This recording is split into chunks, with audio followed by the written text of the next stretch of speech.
Franšizės davėjo vertinimas. Kol kas mes einam, dabar pamiršau tokį dalyką pasakyti. Šiaip mes turėjom būti 3, bet vienas dar kolega dėjo paskutinį akimirką, kad gavosi, kad negalėjo atvažiuoti. Ir mes turėjome padovanoti 2 knygas, o ne 1.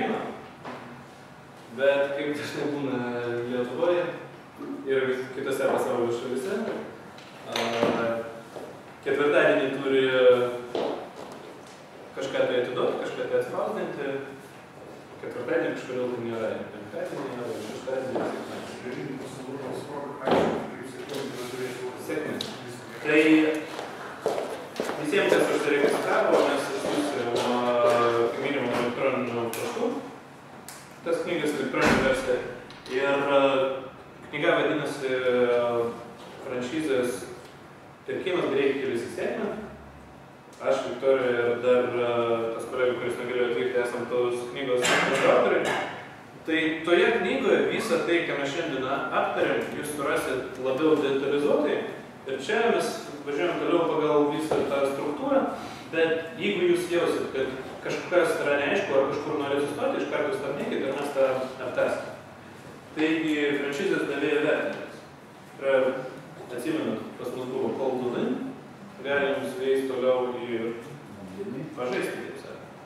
Tai yra patirtis. Jau kalbėjomės apie tai, kad labai dažnai franšizės davėjai dar vertina savo patirtį ir galimybę sukurti franšizę. Ir kai jūs analizuojate, ar verta pirkti franšizę įsigyti, žinoma, jūs turėtume žiūrėti, kas tai per verslas, kiek laiko jis egzistuoja, kuriai sferai, kuriais geografiniais srityje jis labiausiai išsivystys. Galų galėtų žiūrėti, kas stovi prie verslo iššūkių, galbūt jūs tiesiog su to žmogum nenorit dirbti. Tai žiūrime to į verslo srity, kurioje franšizė veikia. Taip pat franšizės tinklo valdymas. Tikėtina, kad jauni franšizės davėjai bus labiau lankstesni. Tikėtina, kad jie bus pasiruošę daugiau jums padėti. Bet iš kitos pusės, jeigu jie turi labai mažai patirties, o nori labai didelių pinigų už tai, reikia iš karto tai pažymėti kaip rizikingą sritį ir spręsti, kokių reikia imtis veiksmų tam, kad sumažinti riziką, kad franšizės davėjas neturi labai didelės patirties franšizės tinklo valdyme ir nepateiks visko, ką žada pateikti. Tendencijos ir planai. Mes čia kalbėjomės po pietų. Buvo straipsnis, Čilė paskelbė, kad planuojam atsidaryti Indijai. Tai yra ruošiant franšizės sutartį. Tai straipsnis buvo lapkričio mėnesį 9 metų, 2009. Dabar turi 2011 metų kovą. Kiek jau turi padalinių Indijai? 0. Ir čia, aišku, elementarūs dalykai, tiesiog verslo žiniuose perskaičius straipsnį, matosi. Mes planuojam atidaryti padalinius Indijai, turim jau partnerį, netgi buvo prašyta per artimiausius tiek metų laiko. Tai buvo net ne metai, kažkiek tai per pusmetį ar per 10 mėnesių. Planuojam atidaryti 5 pizzerijas, bet partneris dar nežino, kuriuose miestuose tiksliai. 5 pizzerijas atidarai Indijai, yra tiek mažai miestų, kad neaišku, kuriam atidaryti, ar atvirkščiai aišku, kuriam atidaryti, neaišku, kokia seka. Tiesiog skaitant, galima iš karto suprasti, tai yra antis. Tai yra arba kažkur žurnalistai netinkamai išgirdo, arba vadovai tiesiog nusprendė pasigirti, bet faktas lieka faktų, skelbtos vienos tendencijos, realybė visai kita. Tai vėlgi parodymas, jeigu jūs matot, kad pažiūrim, kas čia. Tai yra franšizės gavėjų skaičius dabar ir kiek planuojame, nes dažniausiai galima surasti apie žinomus franšizės ženklus, kurie greitai plečiasi, kokie yra planai. Netgi kartais yra deklaruojama ir nurodoma kur. Tai yra franšizų skaičius veikiančių ir procesą atidarymą. galima pažiūrėti istoriją, tai yra, ką jie 5 metais deklaravo. Sakė, mes pasivysim ir pralenksim McDonald'ą. Pažiūrėt, to iki šiol turi 20 padalinių. Ar klausimas? Taip. Ar deklaruoja, kur užsidarė franšizės ir dėl ko priežastis? JAV deklaruoja. Tai yra JAV, tai yra privaloma pateikti informaciją. Kitose nebūtina. Bet tai yra geras klausimas. Būtinai reikia sužinoti, kur ir kodėl užsidarė. Žinot, Remax biurų buvo iki nuosmukio dvigubai, man atrodo, daugiau, negu yra dabar. Tai yra franšizės gėrėjai Lietuvoje. Ir kai klausiau, o kodėl užsidarė kauniečių? Žinot, ten taip, su tais mokesčiais, ten mus taip pakirto baisiai, klaikiai, pažiūrėjo, baudas uždėjo, todėl, kad mes forminom kažką ten. Ir pradeda, aš nesuprantu, apie ką žmogus šneka, negali normaliai pasakyti. Aš girdžiu tik vieną. Mūsų mokesčiai pakirto ir mes dėl to užsidarėm. Atsiprašau, Vilniuje yra skirtingi mokesčiai negu Kaune. Vilniuje veikia kuo puikiausiai tos agentūros. Viena iš jų yra išvis dabar Europai pagal rodiklius. Tai yra, kiek jie parduoda nekilnojamo turto, ir antroje vietoje, visame Remax tinkle. Remax tinklas Europoje yra, kaip prisimenu, apie 8,000 padalinių. Tai yra antroje vietoje, Lietuvoje būtų. Ir, o Kaune dėl Vilniuje viskas tvarkoja, o Kaune matyti kažkokie specifiniai mokesčiai. Ten yra Kauno mokesčių inspekcija, Kauno administracinis kodeksas ir panašiai. Bet Klaipėda jau užsidarė dar pakilimo metais. Gali būti. Gali būti. Mes matėm tą Ferrari sudaužytą. Remaxo atveju galima pažiūrėti, kad jų padalinių skaičius sumažėjo po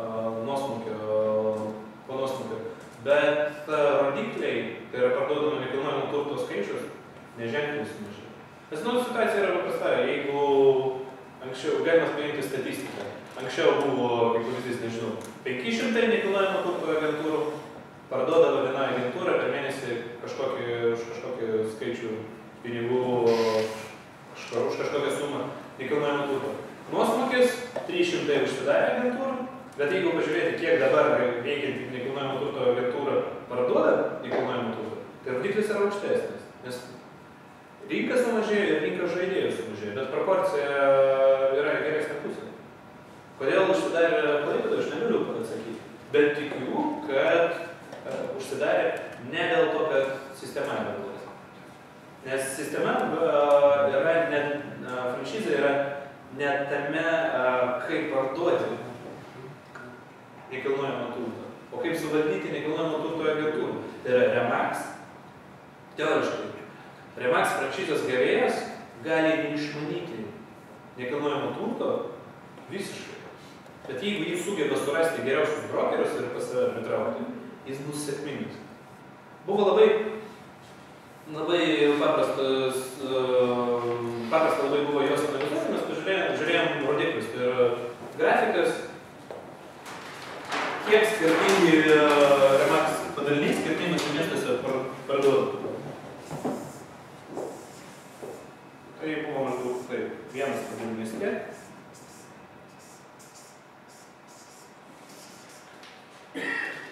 Pasakykime, franšizė yra franšizė, nebūna ten tokių dalykų, kad franšizė nevėlą, ką aš labai žiūrėjau, mokėsiu to, man kažkokio šustą.